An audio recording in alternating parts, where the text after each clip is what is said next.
Acho que tá Esta gravando há pouco. conferência será gravada agora. Ótimo. Então, boa noite, gente. Sejam bem-vindos ao segundo dia do primeiro Fórum de Casos Clínicos da F Positiva. Eu gostaria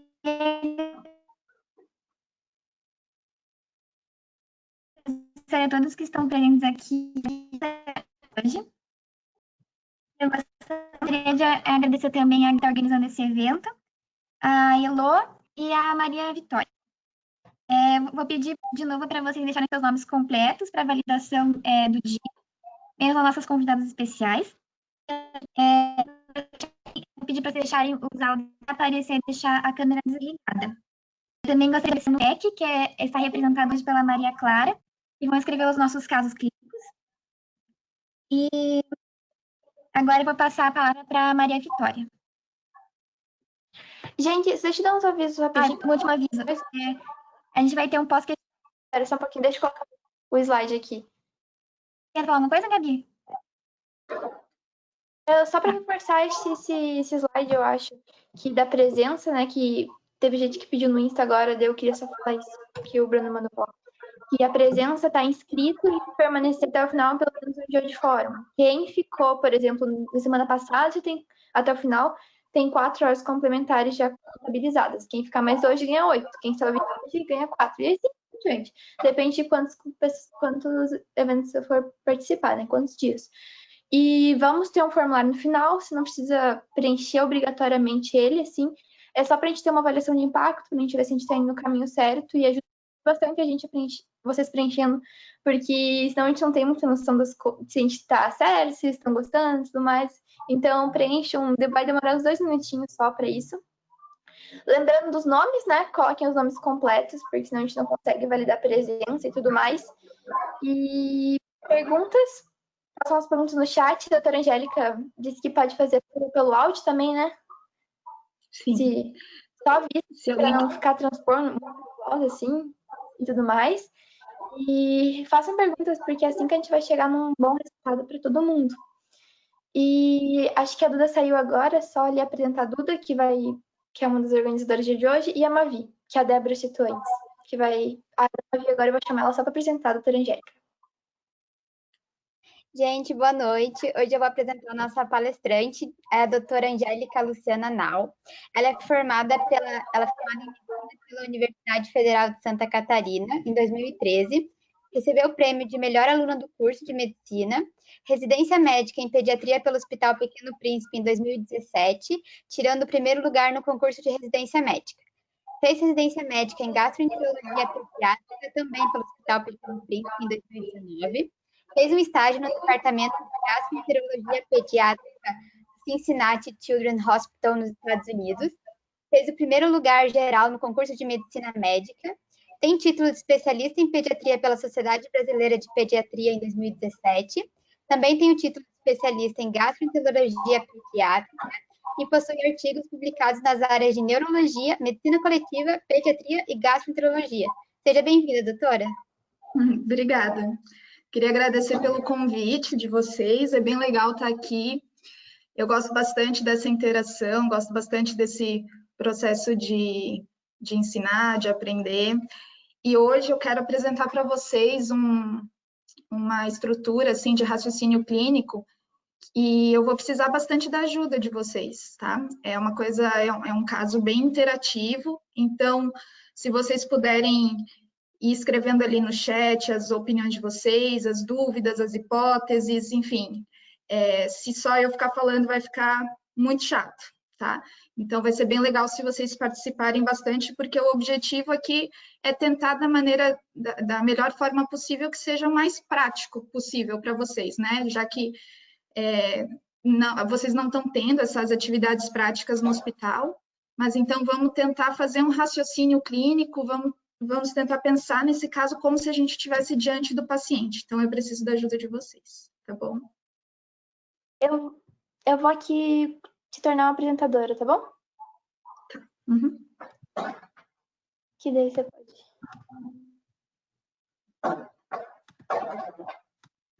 Vê se consegue agora compartilhar a tela.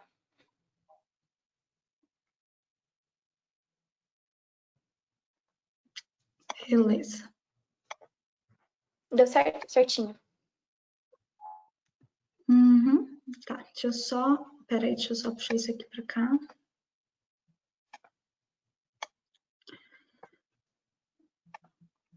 Ok.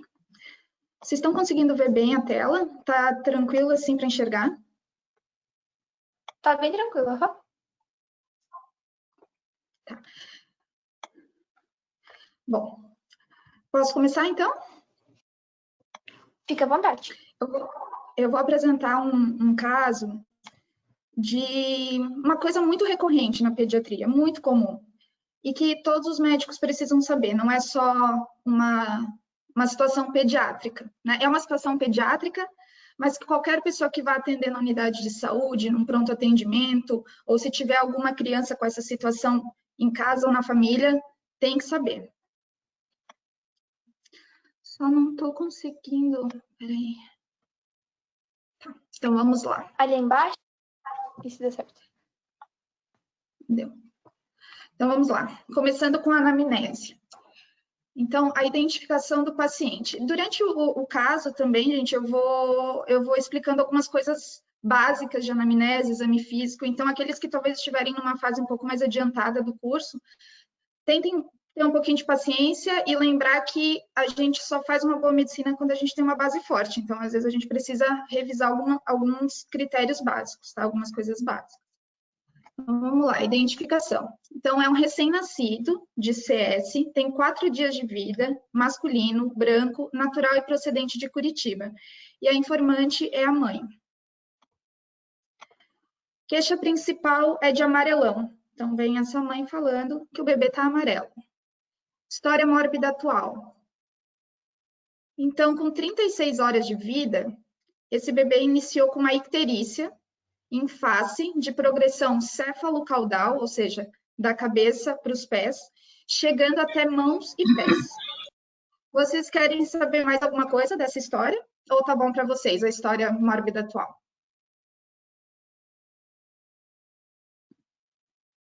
Vamos lá, pessoal, preciso da interação.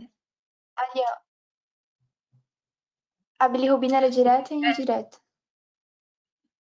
Calma, a gente já está muito precoce nessa bilirrubina aí. Vamos fazer a anamnese, exame físico, exame complementar é complementar.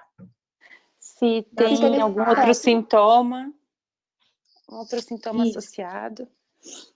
Então, o que a gente tem que obrigatoriamente... Foi a primeira vez que aconteceu? Sim, iniciou com 36 horas de vida.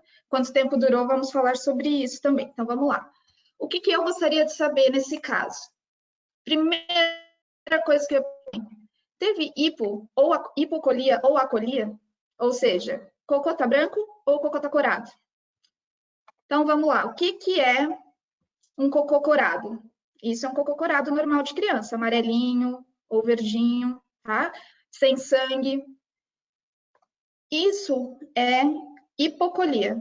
Fezes pouco coradas, quase brancas já, na verdade, mas a gente ainda vê uns pontinhos de fezes amareladas ali. Isso é uma acolia. Fezes totalmente sem cor. Aqui, eu já quis colocar esse quadro.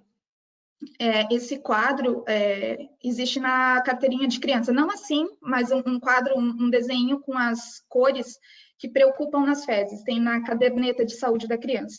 Então, aqui, gente, essas 6 fotos iniciais aqui são todas fezes alteradas, né? Fezes hipo ou acólicas. Isso aqui sempre tem que chamar atenção para uma doença, tá? Isso aqui não é normal. Fezes normais são essas aqui de baixo, ó. Verdinha, amarelinho.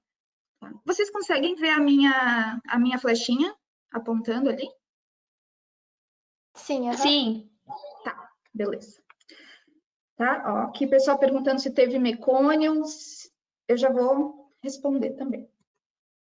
Segunda coisa que eu perguntaria para essa mãe, teve colúria? Qual que é a cor da urina?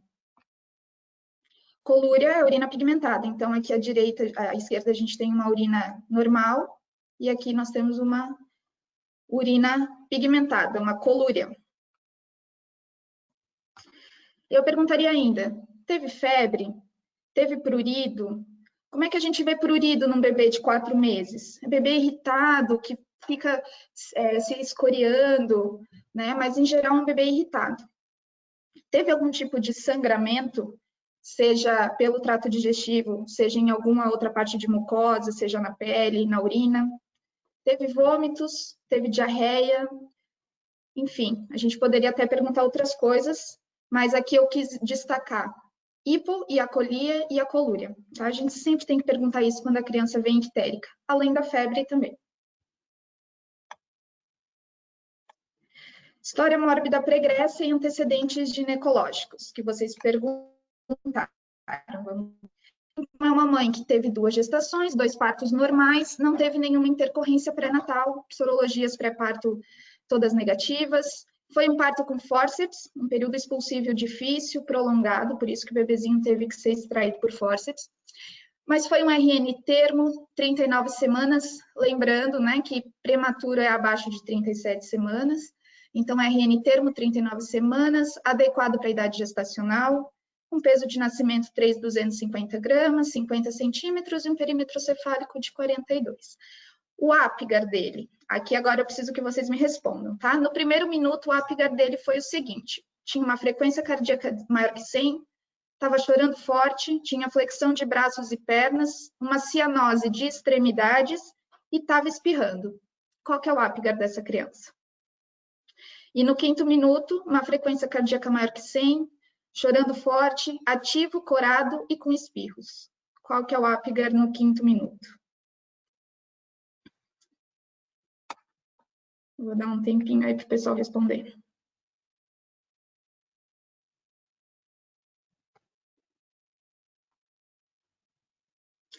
Para quem não, talvez alguém não tenha chego ainda nessa parte, o Apgar, ele não é um acrônimo, tá? Muita gente acha que essa palavra Apgar é um acrônimo para atividade, respiração. Não, Apgar é o sobrenome da anestesista que criou esse score.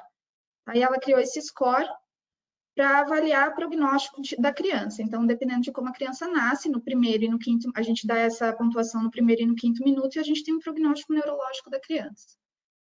Então, o Apgar, ele é calculado da seguinte forma, tá? Ele é pontuado em 0, 1 e 2, e os critérios avaliados são, então, frequência cardíaca. Se essa criança está sem frequência cardíaca, recebe 0 pontos. Se menor que 100 batimentos por minuto, 1 ponto. Lembrando que a frequência cardíaca no recém-nascido a gente avalia com estetoscópio no precórdio, né? Não adianta tentar pegar pulso, estetoscópio no precórdio por 6 segundos e multiplica por 10 para ter 60 segundos, né? 1 minuto. Então, ausente, menor que 100 minutos ou maior que 100 minutos, recebe a pontuação 2. Respiração, ausente, fraca ou regular. E se o bebê está com choro forte, né, uma respiração forte, chorando, recebe 2 pontos. Tônus muscular. Se o bebê nasce totalmente hipotônico, flácido, 0 pontos. Se apenas tem flexão de pernas e braços, 1 ponto. E se ele é ativo, todo flexionado, boa movimentação, 2 pontos. Cor da pele. Paciente cianótico, pálido, moteado, nenhum ponto, 0 pontos. Cianose só de extremidades, 1, e totalmente rosado, 2. E irritabilidade reflexa, então aquele paciente que você manuseia, ou põe sonda, etc., e ele não tem nenhuma reação, nenhum ponto, algum movimento, 1, e se tem espirros e choro, então ganha 2 pontos. Então, esse paciente, se a gente for ver no 1º minuto, ele perde ponto aqui, ó, no tônus muscular, porque ele tinha só flexão de pernas e braços, e ele tinha uma cianose de extremidades. Então, o Apgar dele é 2 mais 2, mais 2, 6, 1 mais 1, 8. Tá? Então, o Apgar do 1º minuto é 8. O Apgar do 5º minuto, que daí já melhorou essa parte aí da flexão e da cianose de extremidades, então o Apgar de 5 minutos é 10. Então, o Apgar 8 e 10, que é um ótimo Apgar, né? Continuando. Gente, se tiver alguma dúvida ou estiver indo muito rápido, vocês vão me falando, tá? Então, a tipagem sanguínea, essa mãe é O positivo e o RN é A positivo. Ele não teve nenhuma intercorrência neonatal imediata, já foi para o colo da mãe, já mamou. Teve uma diurese em menos de 24 horas, teve mecone em menos de 48 horas. está em aleitamento materno exclusivo e a mãe está com colostro. Vocês sabem o que é colostro? É o 4 dias. A Evelyn perguntou ali, ó, eu me perdi, a criança tem 4 meses. Não, a criança tem 4 dias de vida. 4 dias de vida, ela começou com icterícia com 36 horas de vida. É um recém-nascido. Então, colostro é esse leite inicial rico em imunoglobulinas, rico em fatores protetores, mas baixo em gordura, em lipídio. Então, ele não é um leite que vai fazer a criança ganhar peso, mas é um leite que vai adequar o sistema imunológico da criança. Tá? Extremamente necessário. Já na sala de parto, né, esse bebê recebeu as vacinas para hepatite B, BCG e vitamina K intramuscular. A vitamina K intramuscular hoje, ela é um pouquinho questionável, tem algumas correntes que orientam não fazer a vitamina K na maternidade, mas ainda se faz para prevenção de doença hemorrágica do recém-nascido, né? O recém-nascido, ele nasce com poucas bactérias dentro do seu trato digestivo, né? A microbiota dele, que hoje se fala muito em microbiota, ela é um pouco mais reduzida e ela vai crescer ao longo do tempo, até os 3 anos de idade ela vai ser formada. E a vitamina K, ela é produzida pelas bactérias intestinais. Então, a criança nasce com uma deficiência relativa de vitamina K. E lembrando que a vitamina K ela é importante e necessária como cofator para a formação dos fatores de coagulação. Então, sem fator de coagulação, há uma predisposição à hemorragia. É por isso que se faz vitamina K. Vou só ver aqui. Mãe O e RNA ou B é mais grave. Vou falar disso já, tá? Sobre a tipagem sanguínea. O bebê fez o teste do pezinho, tá aguardando ainda o teste do pezinho. E ele teve uma alta em 48 horas com um peso de 3,180. Então, perdeu um pouquinho de peso, até 7 a 10% de perda de peso na primeira semana é esperado.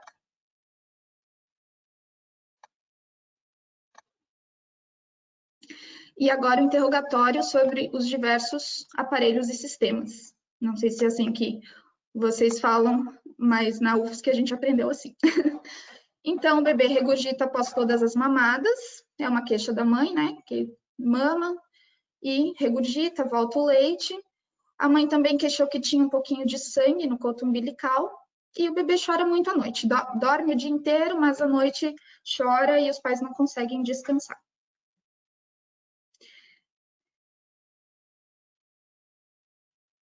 Vamos lá.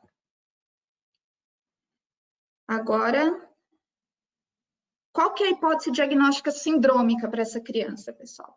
A gente sempre divide o nosso raciocínio clínico em hipótese sindrômica e hipótese etiológica. É bem importante diferenciar isso, porque quando você faz uma hipótese sindrômica, você já delimita muito do teu raciocínio e você já afasta muitas doenças. E a hipótese etiológica depois é a causa daquela síndrome, né?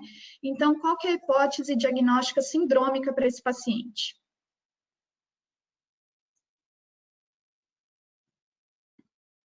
Então, lembrando que é uma criança que veio com queixa de amarelão.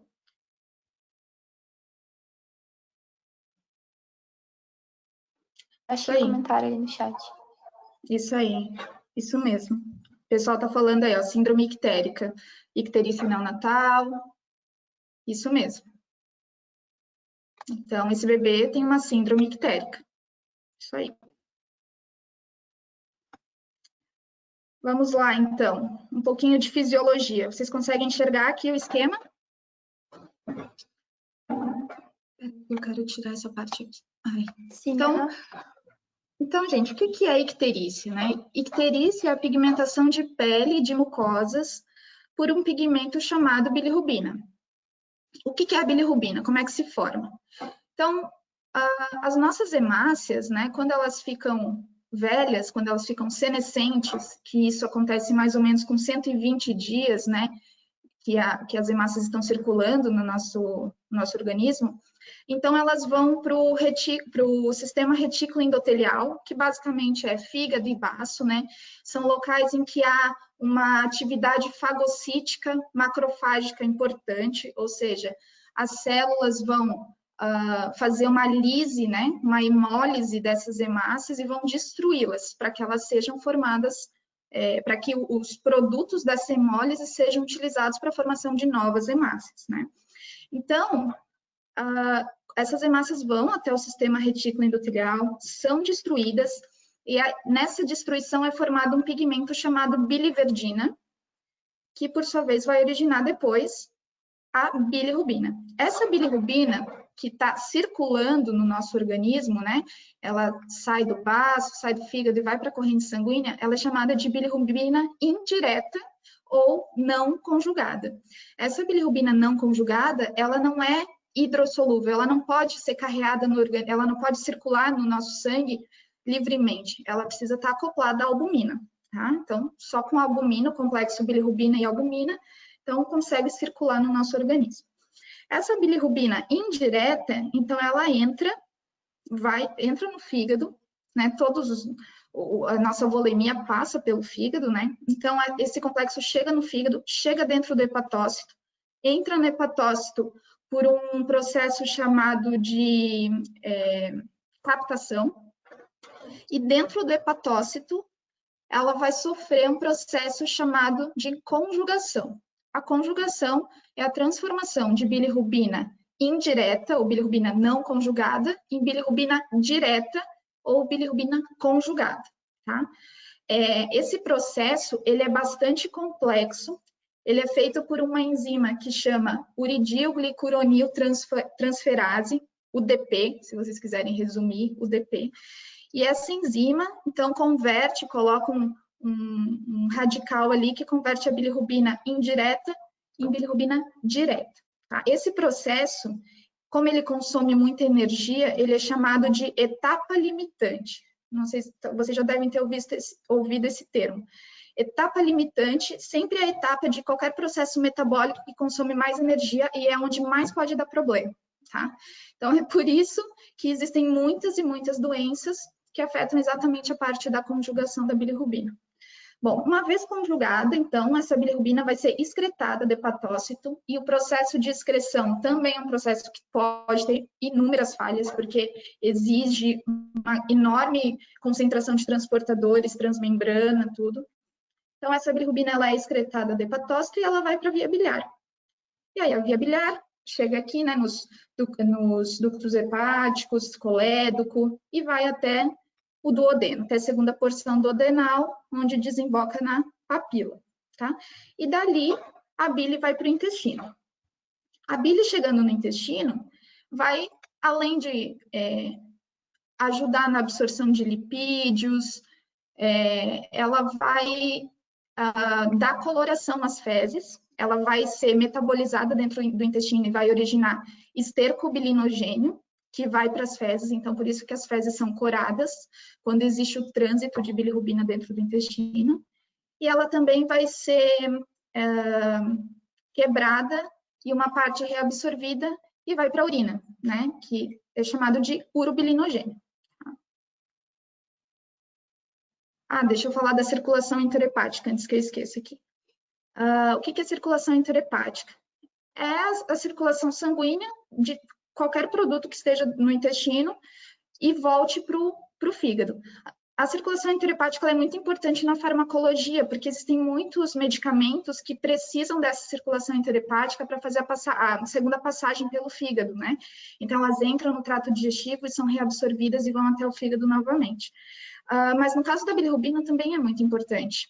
Eu vou mostrar para vocês depois por quê. Se essa circulação interhepática está muito aumentada, ou seja, o corpo está absorvendo muita bilirrubina, o que acontece? Aumenta a minha bilirrubina no sangue. Aumentando minha bilirrubina no sangue, eu vou ter uma das causas de síndrome ictérica.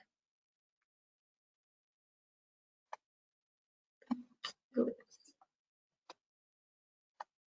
voltar aqui. Bom, então nós já temos uma síndrome, e vocês percebam que a gente já conseguiu fazer um diagnóstico importante só com história e exame físico. A gente não chegou a nenhum exame até o momento. E agora eu quero saber quais exames que vocês pediriam para essa criança.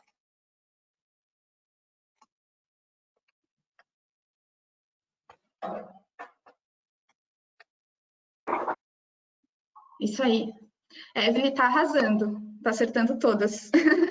É isso mesmo, tá? Primeira coisa, gente, bilirrubina total e frações, tá? Por quê? Eu preciso diferenciar se essa criança tem uma icterícia custa de bilirrubina direta ou indireta. É a minha primeira chave que tem que abrir. Então, vamos lá. Vou dar os resultados aqui para vocês. Então, esse bebê tem uma bilirrubina total de 18, uma bilirrubina indireta ou não conjugada de 14,6 e uma direta de 3,4. E aí, qual que é o tipo de icterícia que essa criança tem?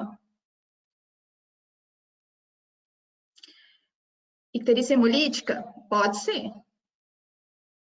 Não é? A Evelyn falando que... Não, mas pode ser uma icterícia hemolítica, é uma possibilidade. Mas, assim, ainda pensando em uma síndrome, dentro de síndromes, né?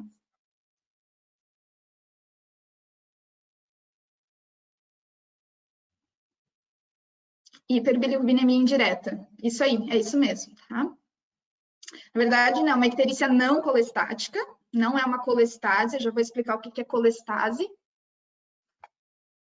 Mas sim, uma hiperbilirrubinemia indireta. Eu vou só adiantar aqui para o raciocínio ficar claro.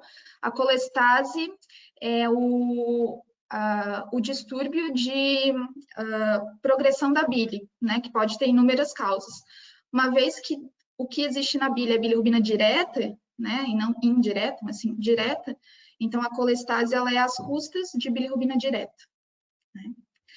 Vamos lá, então, a icterícia não colestática, ela pode ser fisiológica ou patológica. Por que ela pode ser fisiológica? Como que um bebê pode ficar amarelo e a gente considerar isso como normal, fisiológico? Passagem do sangue da mãe. Mas se houve uma transfusão materno-fetal, isso é fisiológico, é normal? Que passe sangue da mãe para o feto e isso ocasione destruição de hemácias? Ó, vamos lá, eu vou explicar então o que é uma icterícia fisiológica do recém-nascido, tá? Primeiro, quais são os critérios? É uma icterícia que começa não tão precocemente, então o início é acima de 24 horas, em geral acima de 36 horas. O pico da icterícia é em torno do 3º ou 4º dia de vida, e aí ela começa a melhorar, e em geral tem uma bilirrubina total menor que 12. Então, daí a gente já vê que o nosso paciente não tem uma icterícia fisiológica, porque ele tem uma bili total de 18. Embora tenha começado com 36 horas de vida, né? E aparentemente o bebê esteja bem, né? Em bom estado geral, sem nada assim tão diferente. Gente, eu passei o exame físico, né? Eu não falei do exame físico para vocês. Eu vou voltar ali no exame físico, tá? Eu acho que faltou o exame físico, nem eu percebi. Vou voltar. Mas não tem problema. A gente já fez o diagnóstico de icterícia não colestática. Eu vou falar para vocês, então. O paciente está em bom estado geral, hidratado, corado, ativo e reativo, acianótico, tem uma fontanela anterior normotensa, né? A fontanela bregmática, que a gente chama. A bregma é a da frente, a lambda é a de trás, tá? E uma facies atípica, ou seja, você olha para o bebê, você não percebe uma síndrome, não tem uma facies com alterações que te chamam a atenção.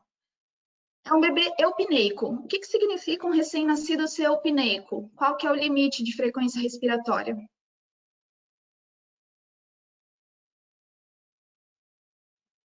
E qual que é o limite de frequência cardíaca para um bebezinho de 4 dias?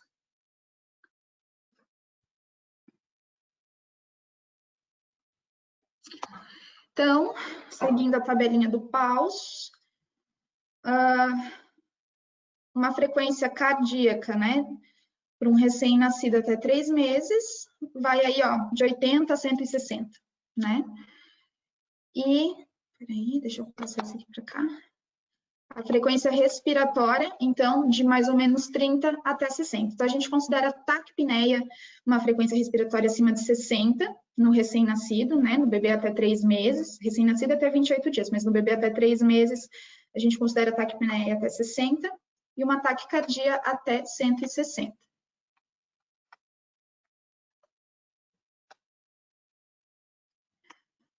E ele estava ictérico até zona tananã de Kramer.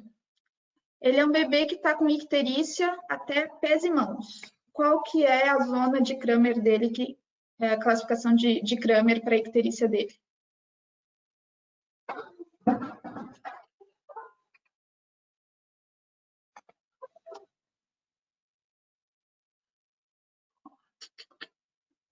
Escala de Kramer é uma escala que nos ajuda a pensar um pouquinho, raciocinar o nível de bilirrubina conforme a extensão da icterícia que a gente vê, tá, no bebê. Então, zona 1 é só cabeça. Então, zona 1 vai ter um nível de bilirrubina de 4 a 6 miligramas por decilitro. Zona 2 pega tórax, abdômen, até umbigo, mais ou menos. Então, vai ter um nível de bilirrubina total de 8 a 10. Zona 3 pega já períneo, até nível de joelhos, mais ou menos. Um nível de bilirrubina de 12 a 14. Zona 4, aí já pega pernas, né, de joelho até tornozelo, e membro superior, mais ou menos até o punho. Vai ter um nível aí aproximado de 15 a 18 de bilirrubina. E pés e mãos, quando a icterícia chega em pés e mãos, então é zona 5 de Kramer, e a bilirrubina já é em torno de 15 a 20. Claro que isso sempre é uma estimativa, né? A gente não pode dizer com certeza, porque quando a gente vê um bebê ictérico, a luz sob a qual a criança está já altera a tua percepção da icterícia. Se é uma criança, por exemplo, negra, já pode alterar a tua percepção da icterícia. Então, nem sempre a gente consegue definir completamente.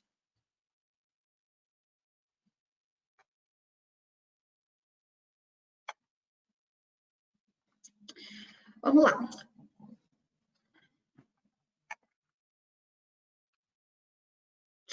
Então, isso aqui é um bebê ictérico. Vocês conseguem perceber que ele está bem amareladinho, porém, o ideal era que essa criança fosse vista sob a luz do sol, né? Ou sob luz branca, né? Aqui, provavelmente, ele está sob luz amarela, porque a gente vê que o resto da foto está um pouquinho amarelo. Mas aqui, olha só, se a gente fosse pegar só esse bebê primeiro aqui, ó, e olhar ele assim, sem comparar com o outro, talvez a gente não percebesse a icterícia dele. Mas compara com o bebezinho que está do lado, né? Um bebezinho bem mais rosado, esse aqui, um bebezinho ictérico, até um pouquinho com uma redução do tecido celular subcutâneo, mais emagrecido, né? E aqui, né, a gente consegue perceber bem a diferença, né, de um bebezinho ictérico. Tá? Vamos lá. Então, ausculta cardíaca. Então, esse paciente tinha um ritmo cardíaco regular em 2 tempos, né, B1 e B2, bolhas normofonéticas sem sopros. Ausculta pulmonar, murmúrio vesicular presente, bilateral, simétrico, sem nenhum ruído adventício. O abdômen do bebê semigloboso, com ruídos hidroaéreos. Aqui, como eu sou gastro, eu quero observar uma coisa. Sempre tentem colocar na anamnese, no exame físico de vocês, uma ordem lógica do exame, tá? Então, por exemplo, abdômen. Qual que é a primeira coisa que a gente faz quando vai examinar abdômen? É a inspeção do abdômen. Então, não adianta você colocar como primeira descrição ali, indolor, sem massas. Não, você está vendo primeiro. Então, eu estou vendo que é um abdômen semigloboso. Qual que é a segunda coisa que a gente faz? Ausculta do abdômen. Então, ruídos hidroaéreos presentes. Terceira coisa, a gente vai fazer a percussão do abdômen. Então, observei que esse abdômen era timpânico, normotimpânico, tinha gases ali, e esse era o som do abdômen em geral. Poderia até ter colocado a hepatimetria aqui, ter feito a pesquisa do tamanho do fígado. E aí sim, depois dessas 3 etapas, é que a gente vai para a palpação de abdômen. Então, era um abdômen flácido, indolor, com o fígado palpável a 2 centímetros do rebordo costal e o baço não palpável, e não havia nenhuma massa. Esse fígado palpável a 2 centímetros do rebordo costal, Assusta vocês? Isso é uma hepatomegalia ou não?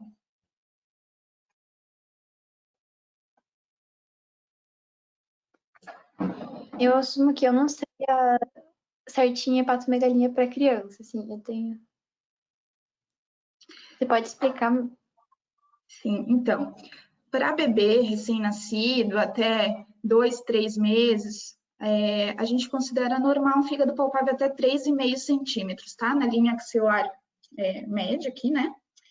Desculpa, na linha hemiclavicular média, a gente traça uma linha, e naquele momento que você vai palpar, até 3,5 centímetros é considerado normal. Então, um fígado de 2 centímetros, adequado para criança, não é uma hepatomegalia. Períneo dessa criança, então, era uma genitália masculina típica, tinha uma fimose habitual, uma fimose fisiológica que todo bebezinho tem, né? E, em geral, não se opera até 8 anos de idade, se não tiver balanopochite de repetição, se não tiver infecção, se não tiver parafimose. E testículos tópicos, ou seja, os 2 testículos na bolsa escrotal. A pele dessa criança, então, tinha pápulas pontiformes esbranquiçadas em nariz e queixo, e uma mancha hipercrômica em dorso. Travou, gente? Travou o vídeo? Tá normal? Tá. Aqui tá normal. Beleza. Normal. Então, o que vocês acham que podem ser essas pápulas pontiformes esbranquiçadas em nariz e queixo, num bebezinho recém-nascido?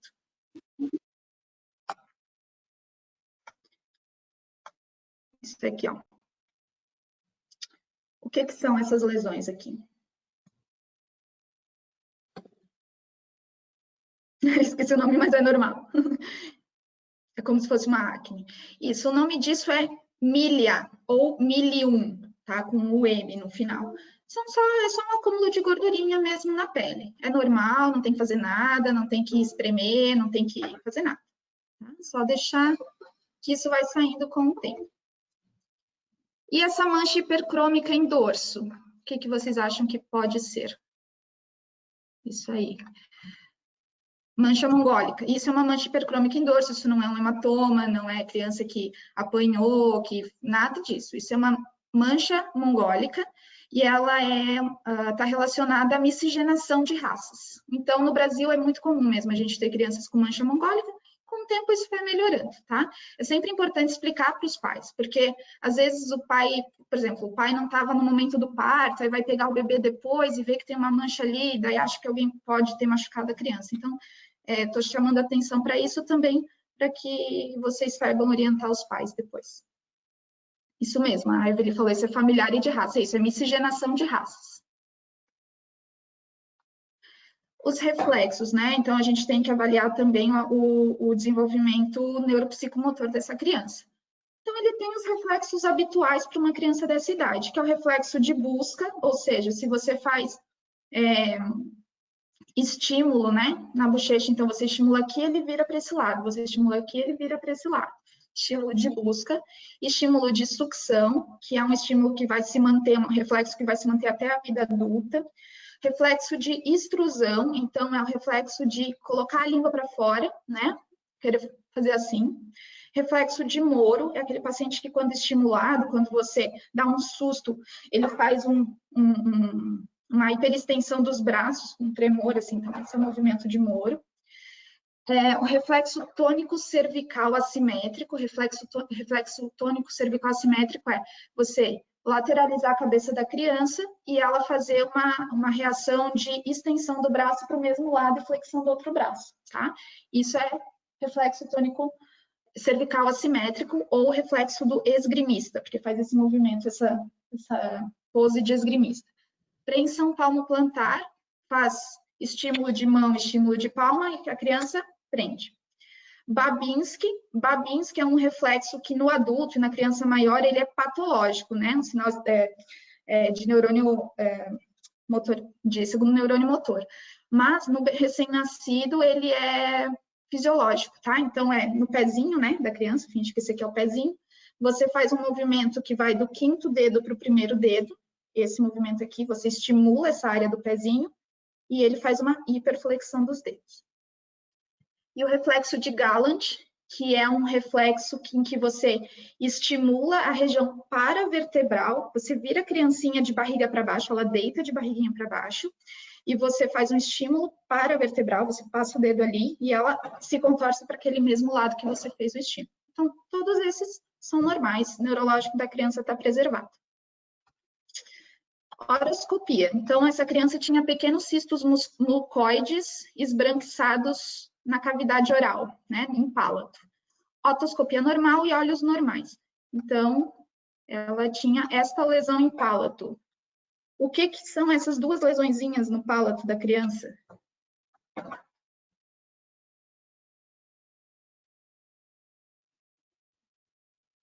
Vocês sabem?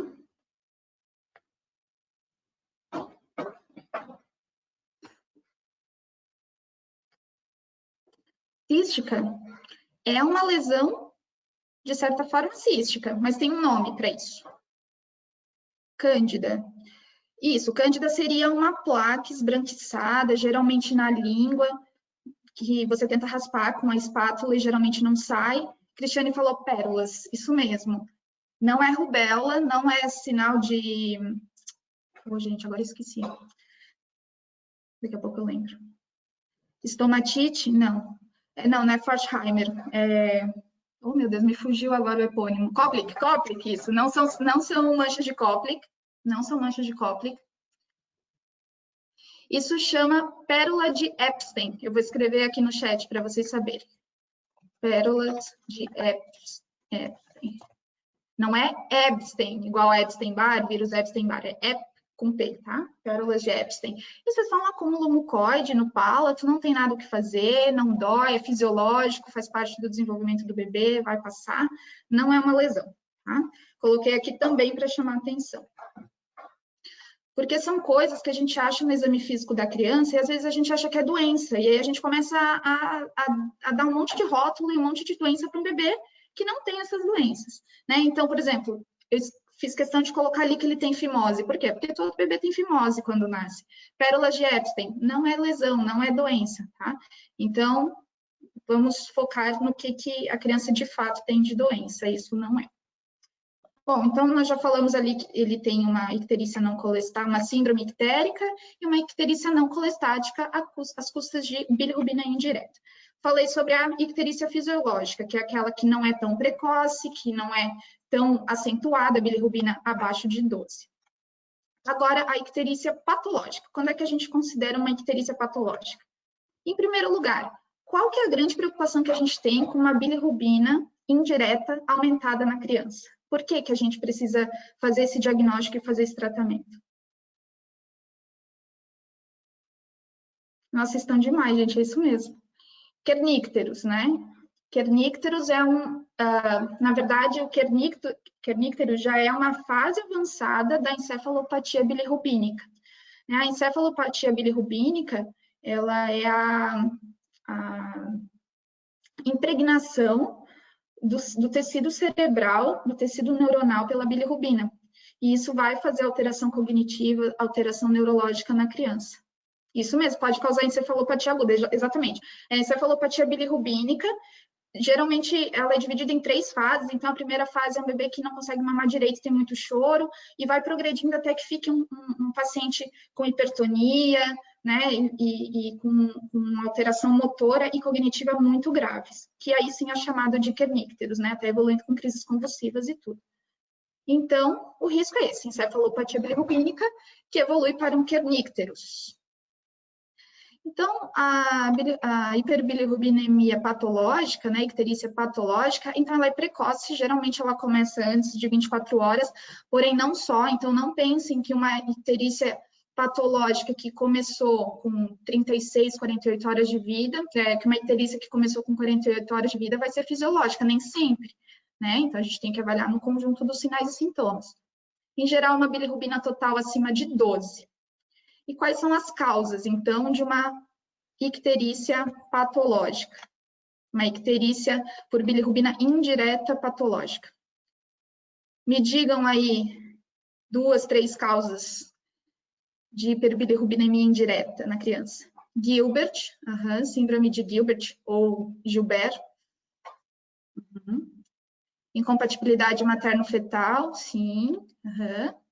Síndrome hemolítica. Incompatibilidade RH e AB0. Autoimune, policitemia, hemoglobinopatias. Isso aí. Alimentação, sim. Icterícia do leite materno. Se bem que a icterícia do leite materno, ela não é exatamente considerada patológica, mas sim, medicações, infecções, isso aí. Então, vamos lá. O diagnóstico diferencial aqui é grande. Bossa serossanguínea, deficiência de G6PD.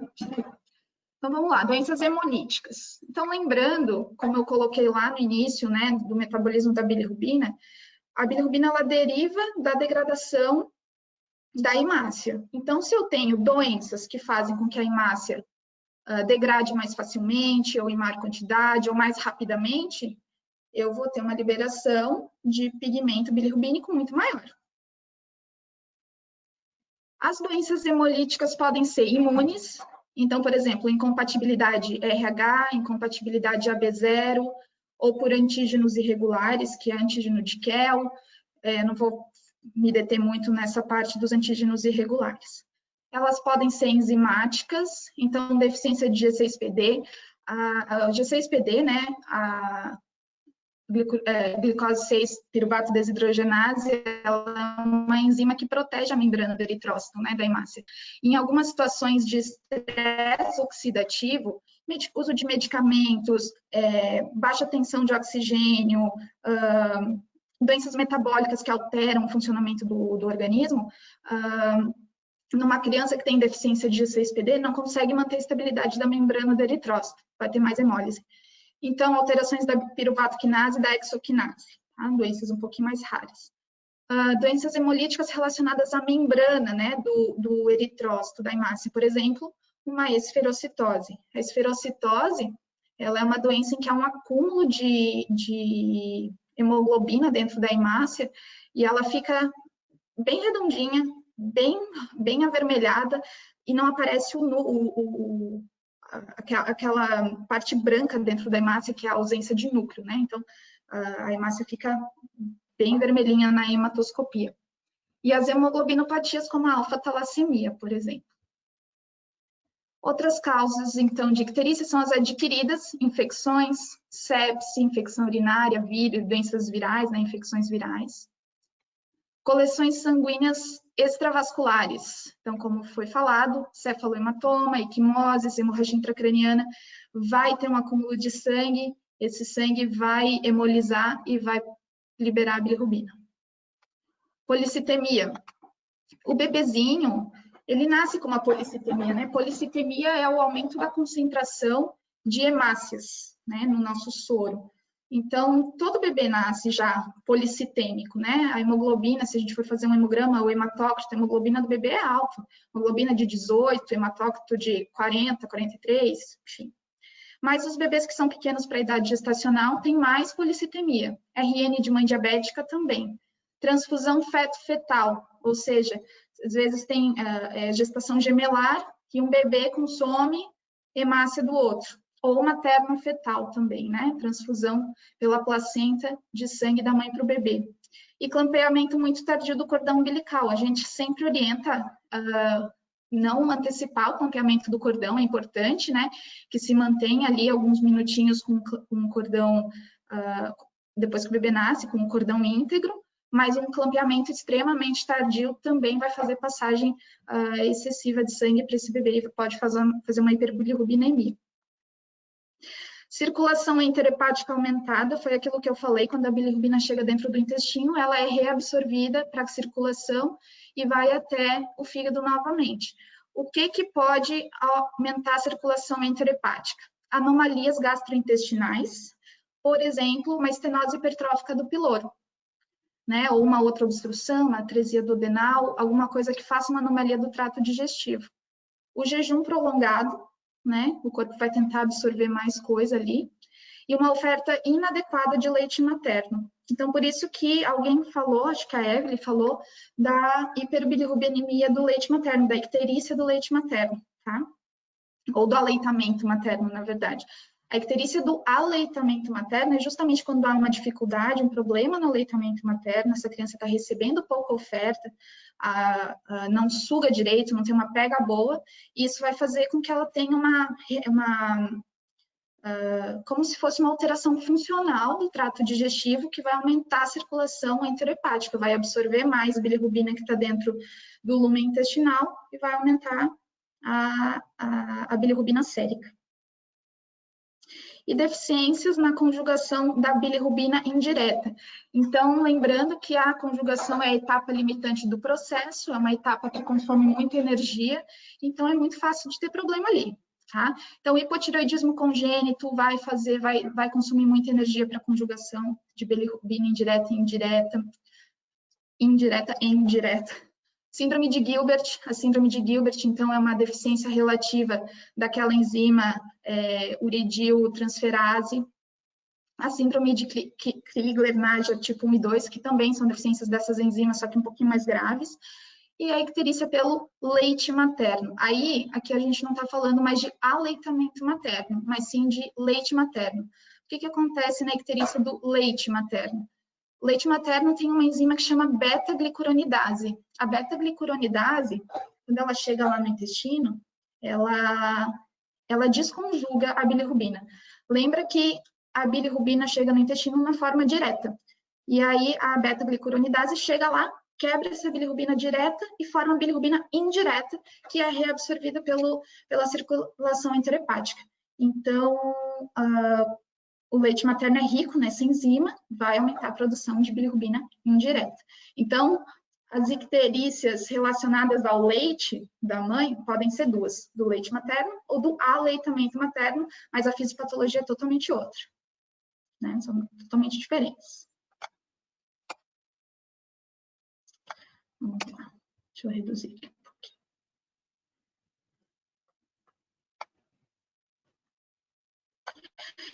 E aí, vocês querem pedir algum outro exame, além de bilirrubina total e frações? A gente já fez um apanhado aí de possíveis causas. O que vocês gostariam de investigar nessa criança? Ou como investigar essas etiologias? Acho que tinham comentado antes ali hemograma. Hemograma completo. RH e cumbis. Uhum.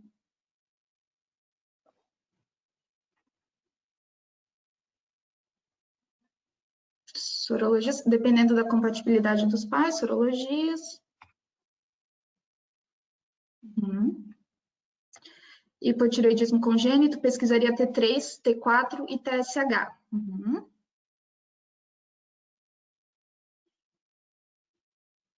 Hematoscopia para ver se esferócitos. Pesquisa de anticorpos.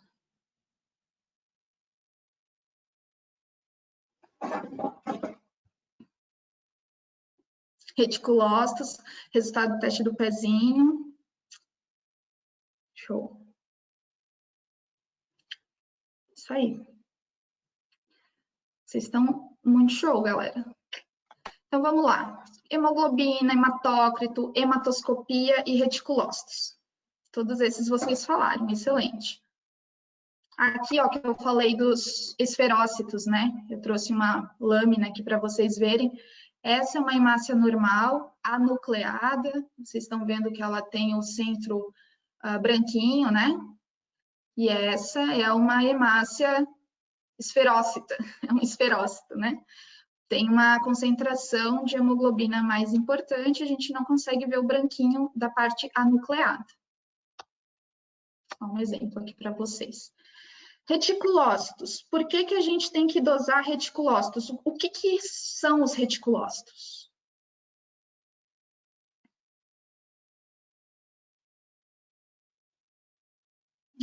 São células precursoras das hemácias. Isso mesmo. Os reticulócitos são células precursoras das hemácias. Elas aparecem quando há uma grande destruição de hemácias, a medula óssea entende que está faltando hemácia no sangue. E a medula óssea vai começar a produzir e jogar formas jovens de células vermelhas no sangue. Essas formas jovens de células vermelhas são os reticulócitos. Então, os reticulócitos aumentados acaba sendo um sinal indireto de uma destruição de hemácias, de uma hemólise. Mas a gente tem que lembrar que se a medula óssea da criança tiver alguma doença ou for insuficiente, não vai ter produção de reticulócitos. Então, se essa criança, às vezes, ela está hemolizando, mas ela não tem produção suficiente de reticulócitos, vai estar baixo e às vezes isso pode dificultar o nosso raciocínio, tá? Mas, a grosso modo, reticulócitos altos sugerem uma hemólise. Bom, pediríamos também uma tipagem sanguínea da mãe e do RN, o Coombs direto. Então, lembrando que o que é o exame de Coombs, né? O exame de Coombs é uma avaliação para ver se o sangue do bebê está imunizado. O que acontece? Quando existe principalmente uma diferença de RH entre mãe e feto, então, por exemplo, a mãe é um RH negativo e o feto é RH positivo, quando o sangue do bebê entra em contato com o da mãe, o que é normal no processo da gestação, mas principalmente no momento do parto, né, que há contato do sangue de um com o outro. Então, quando o sangue do bebê entra em contato com o sangue da mãe, o sangue da mãe entende assim, opa, tá aparecendo alguma coisa aqui que não é o meu sangue. Então, eu vou produzir anticorpos para combater essa célula invasora. E aí, o corpo da mãe produz anticorpos anti-RH, tá? Anti-RH do bebê. E aí, esses anticorpos anti-RH ficam lá circulando no sangue da mãe. Ficam lá, quietos. Eles não vão atacar as células da mãe, porque a mãe é RH negativo. Então, o anticorpo, ele não percebe, ele não vê as células maternas, mas ele fica lá circulando. Numa próxima gestação, às vezes na mesma gestação, mas numa próxima gestação, se esse segundo bebê for um RH positivo, a mãe já está imunizada. Os anticorpos já estão circulando lá no sangue dela. E aí, assim que chegar uma hemáciazinha desse segundo filho lá no sangue da mãe, os anticorpos vão direto lá, se grudam e começam a fazer hemólise e destruir aquela célula que eles já entenderam que não é dele, não é do corpo da mãe.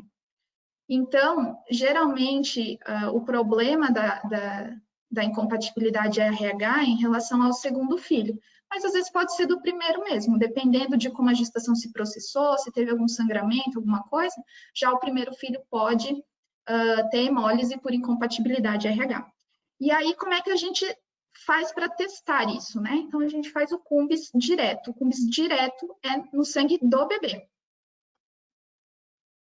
Então, o sangue do bebê, nesse caso, lembra que ele já vai ter os anticorpos grudados na sua hemácia, porque esses anticorpos estavam no sangue da mãe, no soro, no plasma da mãe, e já se grudaram na hemácia do bebê. A gente vai jogar um soro reagente aqui, e esse soro reagente vai se grudar nesses anticorpos e vai aglutinar. Tá? Então, é um teste que se faz para ver se a criança tem anticorpos grudados na sua hemácia que estão hemolizando, que estão destruindo essas hemácias. O Coombs indireto, por sua vez, ele é feito no sangue da mãe que é RH negativo. Ele basicamente é pegar o soro da mãe, o plasma da mãe, que tem só os anticorpos, você joga esse plasma dentro de hemácias que são RH positiva, você simula o contato do sangue do filho com a mãe, entendeu? Então, você pega o soro da mãe, joga num componente que tem hemácias RH positivos, esses anticorpos vão se grudar nas hemácias, e aí faz como se fosse um Coombs direto. Vai jogar o soro de Coombs ali, que vai grudar anticorpo com anticorpo e vai aglutinar tudo. Então, direto no sangue da mãe, direto no sangue do bebê, indireto no sangue da mãe. Tudo isso para ver incompatibilidade RH. Isso, a Isadora lhe perguntou, eritroblastose fetal?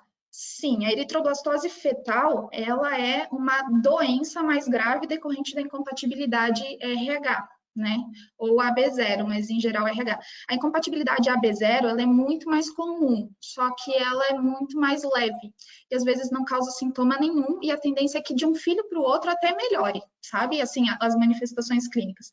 Agora, a incompatibilidade RH, ela é mais rara, porém ela é muito mais grave. E dependendo do grau de hemólise, aí sim evolui para uma eritroblastose fetal. Então, a eritroblastose fetal é o nome da doença, digamos assim.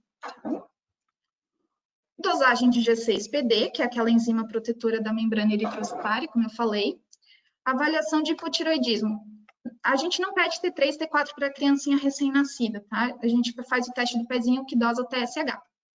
E aqui eu trouxe para vocês, não é o caso desse bebê, mas eu quero chamar a atenção. O que é um bebê com suspeita de hipotiroidismo congênito? É esse bebê aí, ó. Hipotônico, olha aqui, olha o tônus, só na foto dá para ver o tônus diminuído aqui do ombro, uma criança com pouca musculatura, flácido, distensão abdominal, hérnia umbilical, essa boquinha aberta com essa protrusão de língua, fronte proeminente, ictérico, geralmente com eliminação de mecônio retardada, né? Mais de 48 horas para eliminar mecônio. Então, gravem essa foto. Isso é um bebê com hipotireoidismo congênito. Pesquisa de TORCHES, né, que são as infecções congênitas, toxoplasmose, rubéola, herpes, HIV, sarampo, enfim, outros, né? Então, pesquisa de infecções congênitas, citomegalovírus, e pesquisa de sepse. Um bebezinho recém-nascido com uma infecção urinária pode muito bem evoluir com uma icterícia grave, tá? Então, uma sepse de foco urinário, por exemplo, ou pulmonar, então sempre pesquisa de infecção também. E provas hepáticas, né? TGO, TGP, gama, GT, fosfatase. Bom, diante desses achados aí, qual que é a hipótese etiológica para vocês? Esses exames todos que nós fizemos, todos normais, tá? O bebê era, a mãe era O positivo, o bebê era A positivo, mas não teve manifestação clínica por conta da incompatibilidade AB0, HB e HT normais, não tinha nada na hematoscopia, teste do pezinho normal, não estava infectado. Qual que é a hipótese para esse bebê? Pesquisa de a Mariana perguntou, pesquisa de sepse é apenas por lactato ou hemocultura? Então, a gente pede PCR, lactato é importante também na pesquisa, tá?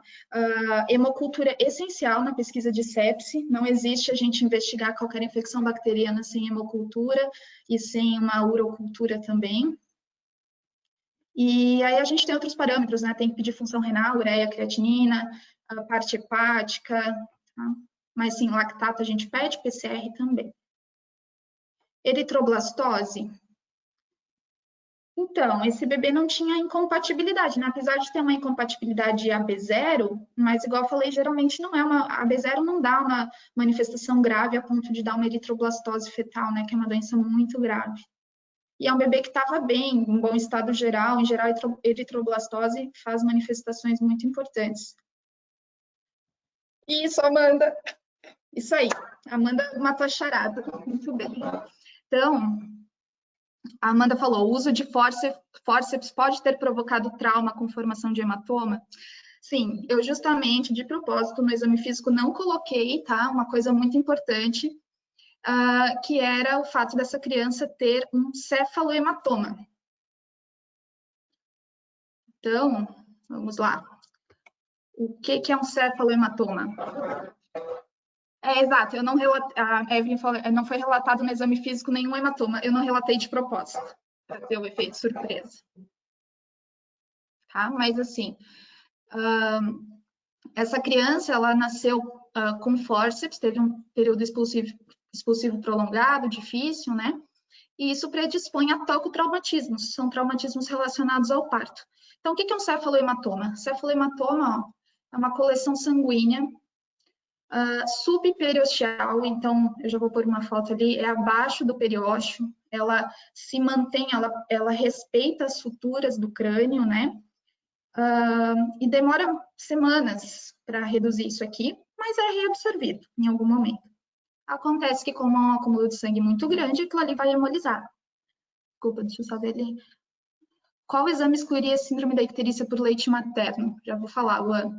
Então, pode ter sido uma reabsorção das coleções sanguíneas pelo hematoma, isso mesmo. E aqui eu estou colocando a diferença entre cefalohematoma e bossa serossanguinolenta, que também pode ser chamada de caput sucedâneo, tá? A bossa serossanguinolenta, o caput sucedâneo, ela é uma coleção abaixo da pele, né, subcutânea. Então, ela não respeita as suturas. Ó, isso aqui é um caput sucedâneo, ela é abaixo da pele, acima do periósteo. Então, ela não respeita as suturas, ela pega a cabeça toda da criança. Em geral, é de consistência amolecida, vai melhorar dentro de alguns dias, tá? E, em geral, assim, não causa tanta icterícia quanto o cefalohematoma causa. O cefalohematoma é esse hematoma aqui, ó, que ele é subperiosteal. Então, essa linha pontilhada rosa, ela representa o periósteo, né, que é a membrana que reveste os ossos.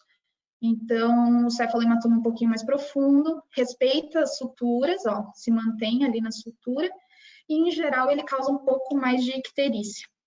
Aqui uma outra foto, só para vocês gravarem bem o fato dele respeitar as suturas do crânio. Um cefalohematoma bem certinho, ó, 2, né? Cefalohematomas no caso. E aqui uma bossa, olha como é mole, né? Faz esse cifo, digamos assim, né? Você aperta ali, ele é bem amolecidinho. Então, é isso mesmo, é uma icterícia neonatal por policitemia, que é um cefalohematoma volumoso, fazendo a reabsorção daquele excesso de sangue ali. E aí, gente, o que fazer agora? Como conduzir este caso? Então, eu tenho um bebê com 18 de bilirrubina.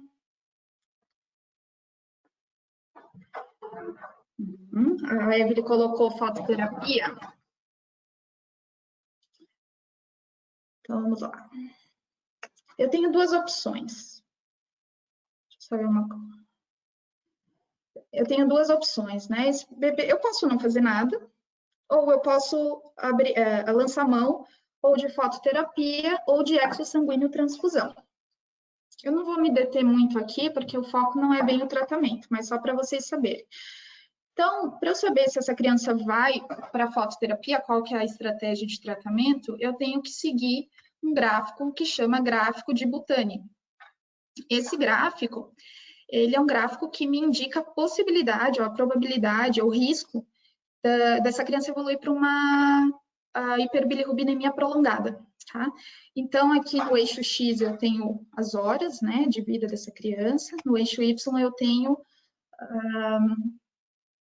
o nível de bilirrubina, né, dosagem de bilirrubina total. Isso aqui depende, assim, da idade gestacional, eu não vou me deter muito nisso, mas existem alguns parâmetros que a gente avalia, mas a gente está considerando que é um RN a termo, adequado para a idade gestacional, sem fatores de risco, nada.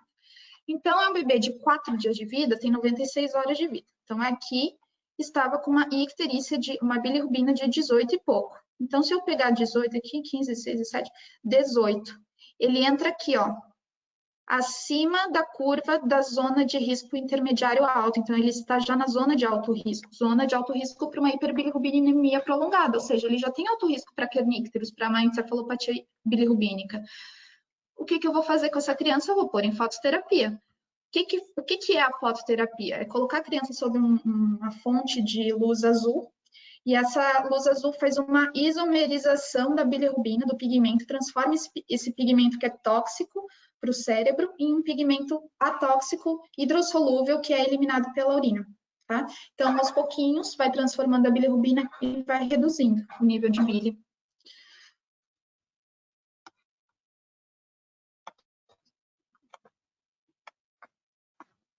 Tá? Aqui, ó, o que tem de errado aqui nessa foto de fototerapia? É que o bebê está de fralda. Em geral, a gente deixa sem fralda, maior exposição da superfície corpórea possível e sempre com proteção ocular. Tá? Se essa bilirrubina fosse muito aumentada, aí a gente teria a opção de exossanguíneo transfusão, mas para a gente definir isso também tem outras tabelas e tal, não é o foco. A Evelyn perguntou quais os critérios para usar exossanguíneo transfusão, pois no interior normalmente não é possível fazer. Exato, a exossanguíneo transfusão, além de ser um procedimento incomum, não é toda criança que vai, né? Exossanguíneo transfusão é você trocar o sangue da criança por um sangue não hemolizado, com pouca bilirrubina, né? Mas tem tabelas específicas que a gente utiliza, sabe? E avalia se o bebê é prematuro ou não, se tem outros fatores de risco, outras doenças, mas de fato tem que ser feito em UTI. Então, se vocês estiverem em algum lugar que precise de exossanguíneo transfusão, tem que ver na tabelinha, tá? Eu também não sei de cor, o pessoal neonatologista também não sabe de cor, tem que ver os critérios numa tabela. Se precisar, tem que encaminhar para um serviço de referência. Vai fazendo fototerapia para tentar baixar essa bilirrubina e manda para serviço de referência. Bom, então tá, esse menino fez fototerapia aí por uns dias, melhorou, a bilirrubina caiu, ficou bem, mamou bem, ganhando peso, joia, foi de alta. E aí, com 16 dias de vida, ele retornou no pediatra. E aí, ele ainda estava ictérico, com 16 dias de vida. Eu sei que vocês estão cansados, o bebê também está cansado, ele chegou no seu consultório e falou com essa cara de quem está se divertindo muito no pediatra e querendo seu leite. E aí? Quais são as hipóteses para um bebê que tem 16 dias de vida, fez fototerapia e ainda está ictérico?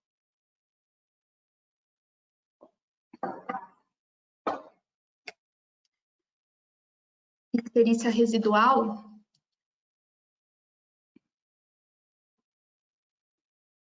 O que seria uma icterícia residual?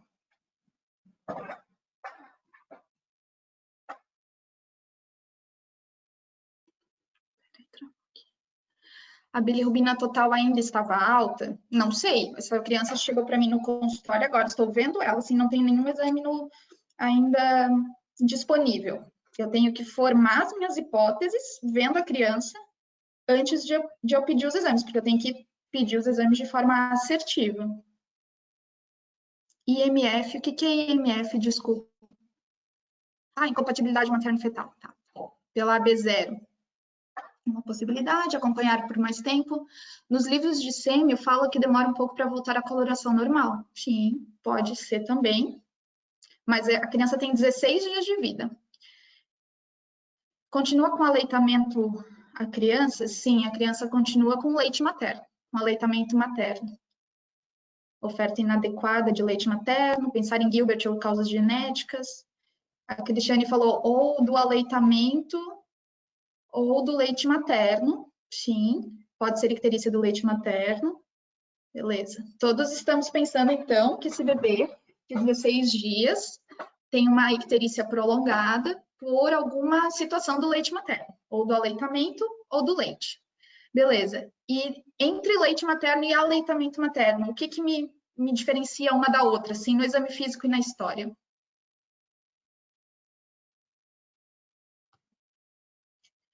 Peso, isso mesmo. A Cristiane falou peso, a Beatriz, se o bebê está ganhando peso, isso. Então, não só, mas a minha primeira, assim, sacada para ver se essa criança, se eu suspeitar de uma icterícia relacionada ao leite materno, se essa criança é mais para leite ou para aleitamento materno, é o ganho de peso.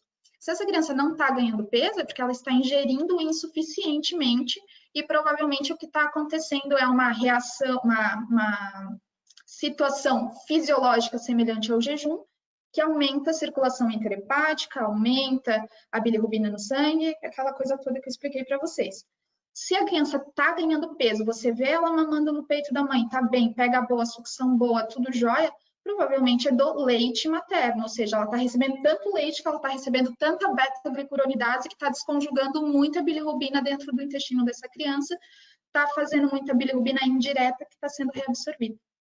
Tá? Sim. Então, gostei das hipóteses de vocês. Porém, então vamos lá, né? Icterícia do leite materno. Igual eu falei, beta-glicuronidase. Que nem vou, já falei para vocês. Icterícia do aleitamento materno, então, né? Uma dificuldade de amamentação, faz aumento da circulação interhepática. Isso aí. Porém, quais são outras causas de icterícia prolongada no bebê? E a gente precisa sempre, sempre que um bebê vem com icterícia prolongada, a gente sempre tem que pensar nisso.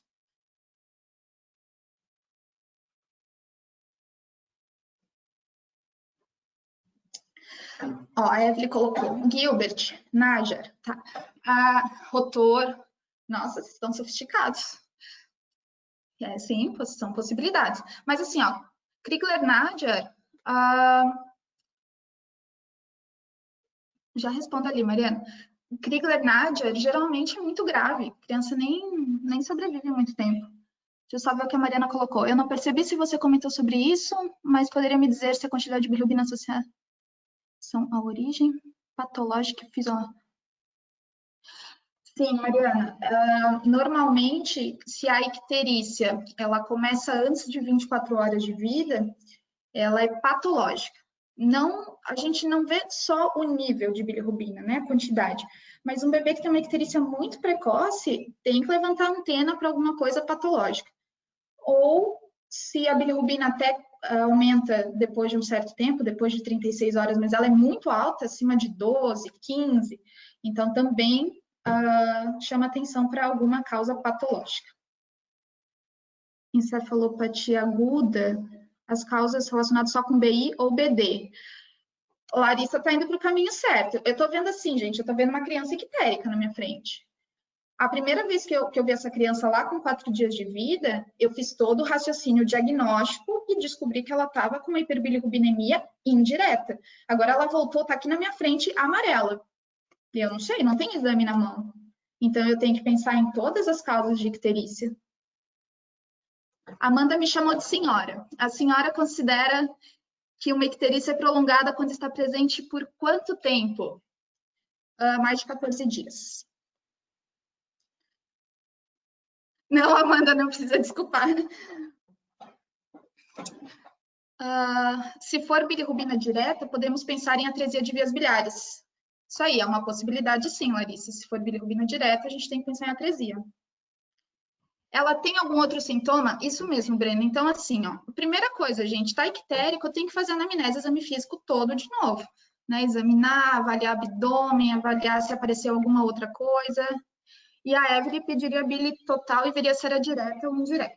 Isso mesmo. Então, vamos lá. Anamnese inteira de novo, tá? Com a mãe, ver se tá mamando bem, se não tá mamando bem, se eliminou mecônio, se teve alteração do xixi, enfim. Exame físico. Novamente, gente, eu vou chamar atenção para a colia. Por quê? Porque icterícia com acolia já me diz muita coisa. Já me afasta um monte de hipótese diagnóstica. Então, icterícia com acolia, eu tenho que pensar em colestase. Essa criança está com uma interrupção do fluxo biliar. Então, vou perguntar, tem acolia? E aqui eu vou colocar de novo aquela tabelinha, porque eu preciso que vocês gravem isso. Essas 6 fotinhos iniciais aqui são de fezes alteradas, hipocólicas, acólicas, tá? Brancas. Isso aqui é sinal de colestase, sinal de que a bile não está passando para o intestino, não está formando esterco bilinogênio, não está corando as fezes. E embaixo, normal, ó. Fezes amarelinhas, esverdeadas. Colúria, prurido e xantomas. O que são xantomas? Isso são xantomas. Claro, aqui numa criancinha um pouquinho maior, tá? Mas são esses acúmulos, ó, essas pápulas, bolinhas aqui, que são acúmulos de colesterol. Então, dentro da bile, a gente não tem só bilirrubina, né? A gente tem sais biliares, a gente tem água, tem colesterol. Então, quando existe uma interrupção do fluxo biliar, a criança não vai ficar só ictérica, ela vai ter acúmulo de colesterol nos tecidos também.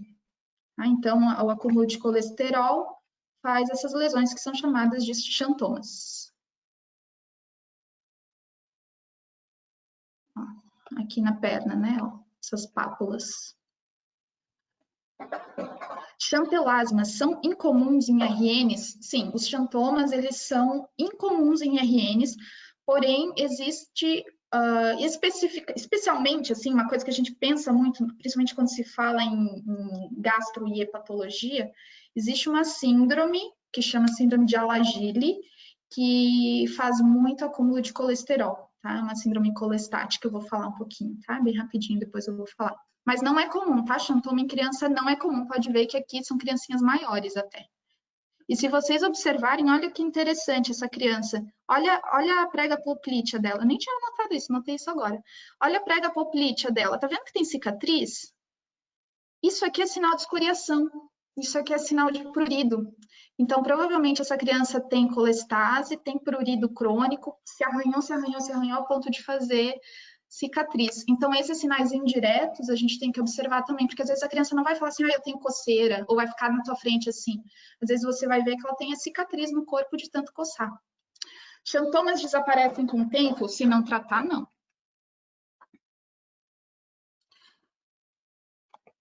E os exames complementares. Então, a criancinha foi fazer exame de sangue e veio com uma bile total de 19, uma bilirrubina indireta, não conjugada, de 3,5 e uma bilirrubina direta ou conjugada de 15,5. E aí? Qual que é o diagnóstico sindrômico dessa criança? Isso aí. A Evelyn falou síndrome colestática. Isso aí, essa criança tem uma colestase.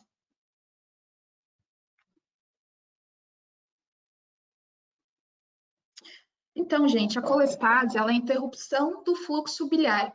Ela pode ter, assim, inúmeras causas, tá?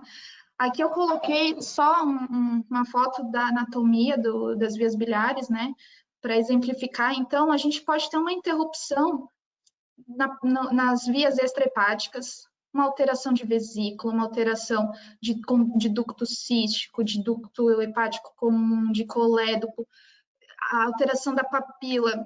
Tudo isso, se tiver alguma alteração, vai dificultar o escoamento da bile. E aí essa bilirrubina direta vai passar a se acumular montante e vai fazer uma colestase.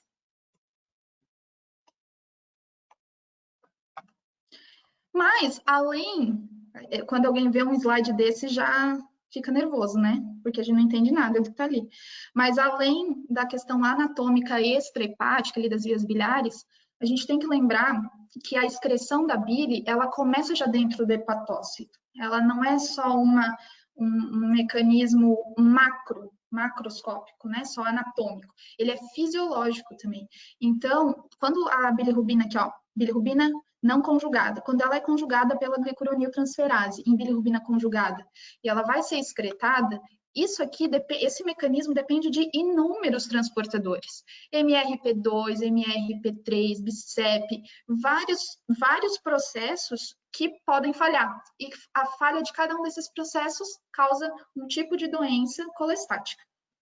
Isso aqui vocês não precisam saber, isso aqui é específico do específico do específico. Mas o que eu quero que vocês entendam é que as doenças colestáticas na criança existem, elas não são tão comuns quanto outras, mas elas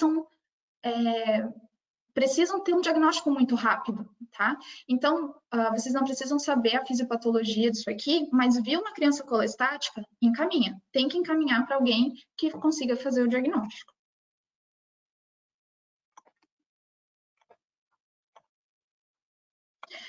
Então, considerando a hipótese sindrômica anterior, que é a síndrome colestática. Gente, a síndrome colestática é sempre patológica, tá? Não é igual a icterícia por bilirrubina indireta, que pode ser fisiológica, ela é sempre patológica. E qual que é a nossa preocupação em correr com o diagnóstico dessa criança? Por que a gente tem que fazer um diagnóstico rápido dessa criança? Por que ela tem que ser avaliada rápido? Você viu que tem bilirrubina direta, tem que mandar para um serviço de referência.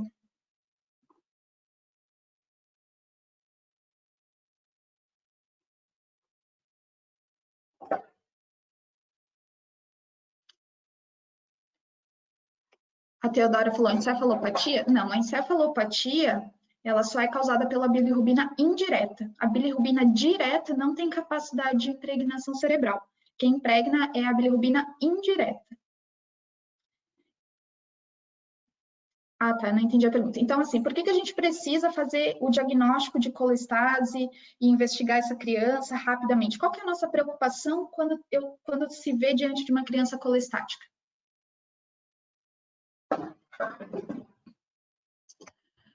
Primeiro, eu preciso saber se essa criança está estável clinicamente. Então, a minha primeira preocupação é, existe estabilidade clínica? Porque colangite é uma, mas não é a primeira preocupação, tá? Estabilidade clínica. Muitas doenças colestáticas são doenças metabólicas, né? E aí elas vão fazer inúmeros distúrbios nessa criança. Então, vai ter descompensação metabólica, por exemplo, hipoglicemia. A hipoglicemia é comum em crianças que têm alguns tipos de doença metabólica. Lembrando que o nosso cérebro, ele consome glicose para funcionar. Ele não consegue fazer neoglicogênese ou gliconeogênese como outras partes do nosso corpo. Então, ele não consome ácidos graxos, por exemplo. Se a gente tem uma glicemia baixa, o cérebro sofre muito. Isso vai trazer alterações cognitivas para a criança depois.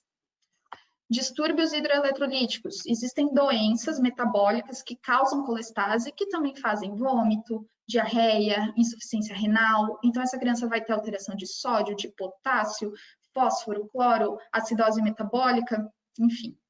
Tá? Então, primeira coisa, a nossa preocupação de diagnosticar e avaliar essa criança é preservar a vida e a estabilidade clínica dela, né? Segunda coisa, essa criança pode ter deficiência de vitaminas lipossolúveis. A bile, ela é necessária para a absorção de vitaminas lipossolúveis, né? Que são as vitaminas A, D, E e K. Se eu não tenho absorção dessas vitaminas, eu vou ter uma série de problemas. Mas aqui eu quis enfatizar a deficiência de vitamina K, que pode causar coagulopatia, né?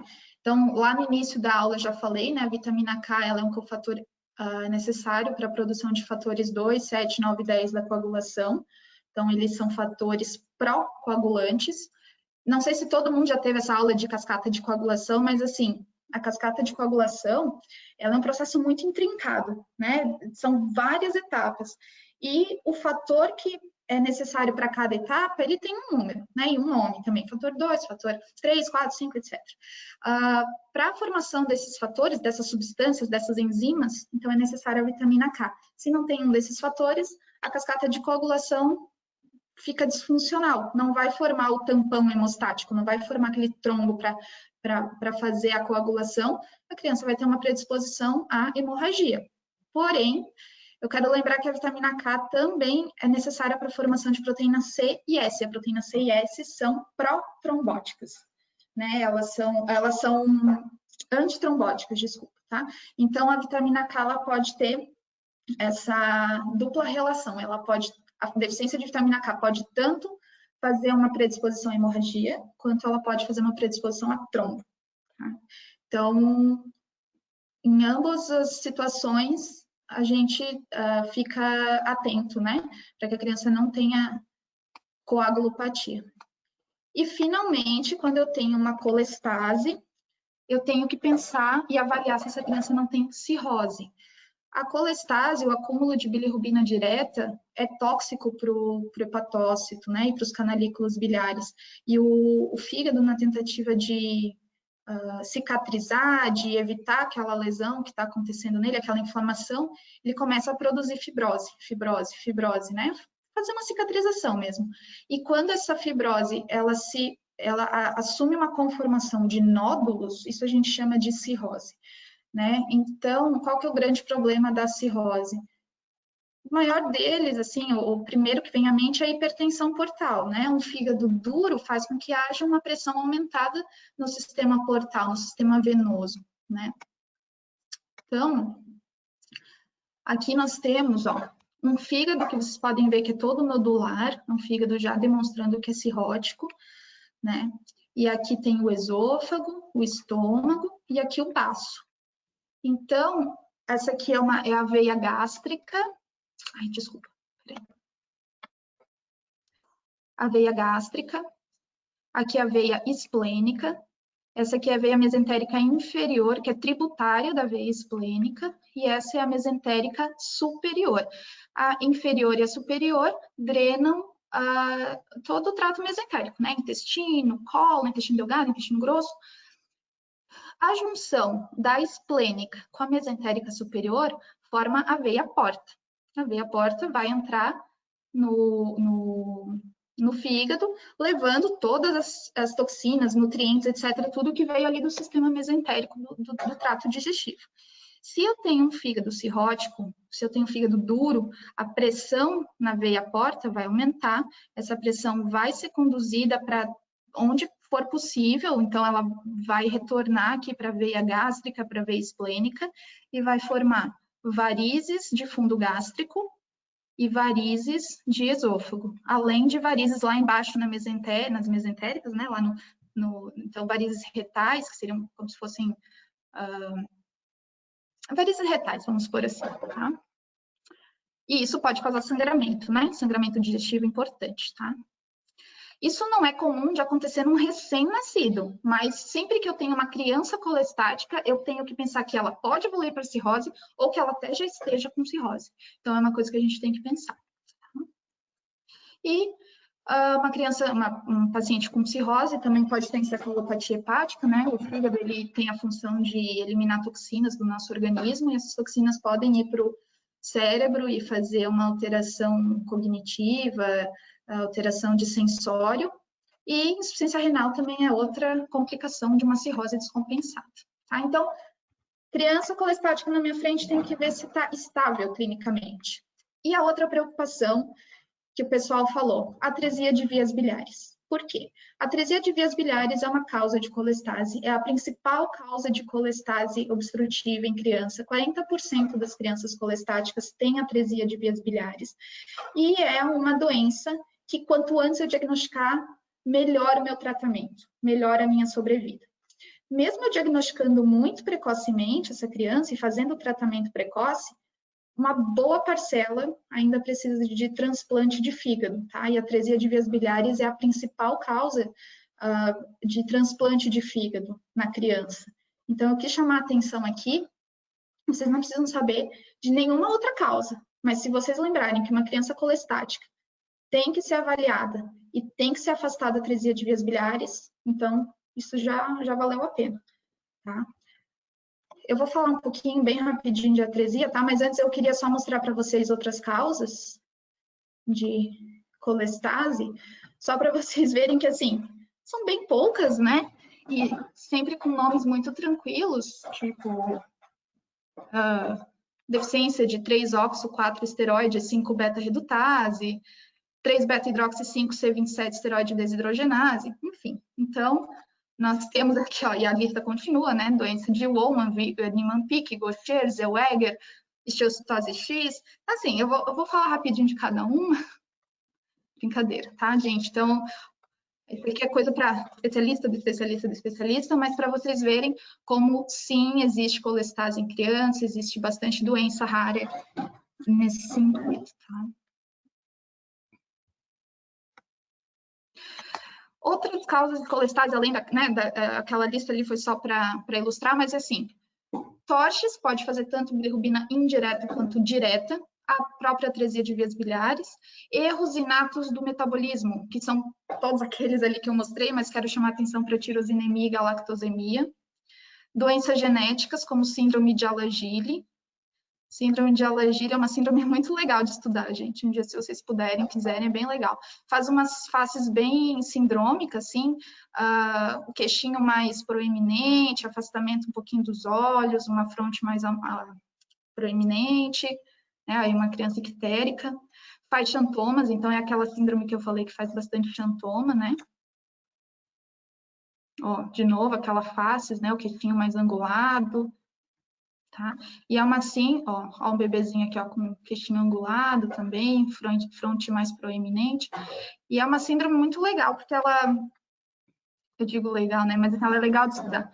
Ela faz alterações vertebrais, faz cardiopatia, faz alteração ocular. É uma doença muito característica, assim, você bate o olho, você já sabe que tem, tá? E não é relativamente comum dentro do nosso nicho, assim, então é legal aí de ver. Atresia de vias bilhares, gente, então, que é a principal causa de colestase, então é a não formação ou obstrução das vias bilhares extrahepáticas. tá? Então, simplesmente por algum motivo que ainda não se sabe qual, pode ser vírus, pode ser genética e tal, mas uma parte do trato biliar extra-hepático não é formado. Logo, não tem escoamento de bile. E ela é uma urgência médica. Ah, por que que é uma urgência médica? Primeiro, porque a gente não desconfia quando a criança tem atresia de vias biliares, porque é uma criança que ganha peso bem, que parece saudável. Então, a criança está lá 15 dias, 20 dias ictérica, e o que que a gente pensa? Ah, é do leite materno, é do leite materno. Não dose uma bilirrubina, a criança está bem, está ganhando peso. Ela parece saudável, ela está amarela, mas ela está gordinha, está bonitinha, tá? Isso é uma característica importante da atresia de vias biliares. E aí a gente fica, assim, comendo bola naquilo ali. Ultrassom indicada nesse caso? Sim, ultrassom é o primeiro exame para a gente fazer, mas ela não é diagnóstica de atresia de vias biliares, tá? Ela nos ajuda a delimitar algumas outras coisas, né? Quando a gente não vê vesícula biliar, ela ajuda, mas a gente precisa progredir na investigação, tá? E por que que a atresia de vias também é uma urgência médica? Porque existe uma cirurgia que chama cirurgia de Kasai, que restabelece o fluxo da bile. Então, se eu tenho uma interrupção da bile porque o meu trato biliar não foi bem formado, o Kasai recupera isso. Ela é chamada, essa cirurgia é uma portoenterostomia. O que que é uma portoenterostomia? Então, aqui, ó, eu tenho um trato biliar que não foi formado, vocês estão vendo que está em marca d'água aqui, bem clarinho, né? Então, finge que esse trato biliar ele não foi bem formado. Eu tenho estômago, primeira, segunda, terceira, quarta porção de duodeno, e aí segue. O que que faz? Pega o intestino delgado e faz uma anastomose lá em cima, direto no espaço porta, tá? E aí isso chama uma espaço porta, né? Intestino enterostomia. Então faz uma anastomose aqui. Isso restabelece o fluxo de bile. A bile escoa diretamente para dentro do intestino sem precisar de um trato biliar. Porém, gente, a cirurgia de Kasai, ela restabelece o fluxo em 70% dos pacientes só. Então, 30% não restabelece o fluxo. E isso só se for feito até 60 dias de vida. Então, bebê que faz Kasai com 2 meses, tem ainda alguma chance de ter esse fluxo biliar restabelecido. Bebê que faz a cirurgia de Kasai com 3 meses de vida, já é 25%. Só 25% dos bebês vão restabelecer fluxo. Então, olha só, 1 mês de atraso no diagnóstico, cai o meu sucesso de 70% para 25% de crianças que vão restabelecer fluxo de bile. Então, tá aí a urgência, sabe? E se o Kasai não for feito rapidamente, se a criança não restabelecer fluxo de bile, ela vai para transplante hepático. E se não for para transplante hepático, vai a óbito. 100% das crianças com atresia não diagnosticada, não transplantada, não corrigida, vão a óbito, tá? Por isso, a importância. Então, gente, aqui, ó, para ficar gravado eternamente na vida de vocês. Nem toda icterícia é fisiológica, tá? Dose em bilirrubina direta e indireta. A colestase precisa sempre ser investigada. Se você não sabe investigar, né, não é uma coisa muito específica, encaminha para um centro.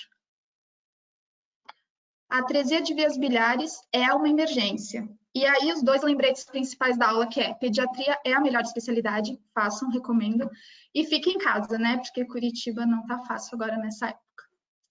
Tá bom, gente? Vocês têm alguma dúvida? O caso acabou aqui, então se vocês quiserem perguntar alguma coisa, eu fico à disposição. Tá? Aqui está o meu e-mail, se vocês também quiserem mandar dúvidas, quiserem material, etc., né? Pode mandar um e-mail que eu respondo e a gente vai se comunicando. E tem o meu Instagram também, que às vezes eu posto coisas e tem informações sobre pediatria e gastropediatria.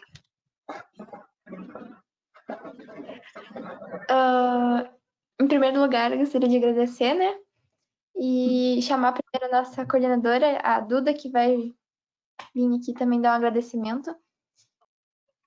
Quando quiser, Duda, se quiser. Boa noite, gente. Muito obrigada por todo mundo que participou e ficou até agora no final. Doutora Angélica, muito obrigada. A palestra foi simplesmente sensacional, foi incrível. Obrigada mesmo. E, gente, qualquer dúvida, vocês podem entrar em contato com a doutora Angélica pelo Instagram. A gente vai mandar todos os contatos dela lá no grupo do Telegram. E também vai estar na descrição do vídeo do YouTube que a gente vai liberar amanhã da gravação dessa aula. E agora, falando mais dos avisos finais, a gente já validou a presença de quem ficou até agora, então podem ficar tranquilos em relação ao certificado. E falando do pós-questionário, a gente vai disponibilizar para vocês aqui no chat e também vai estar no grupo do Telegram. Não é obrigatório vocês responderem o pós-questionário, mas seria bom para a gente ter uma noção de como é que foi a experiência para vocês. E todas as informações vão estar no site da IF. Qualquer dúvida vocês mandam no Telegram. E espero que vocês tenham gostado. E não esqueçam de permanecer na próxima semana, que vai ser a palestra de cirúrgica, que vai ser bem legal. Muito obrigada mesmo, Angélica. Pode ver no chat, é um monte de agradecimento. Tá todo mundo falando aqui, que foi bem bom. Obrigada, gente.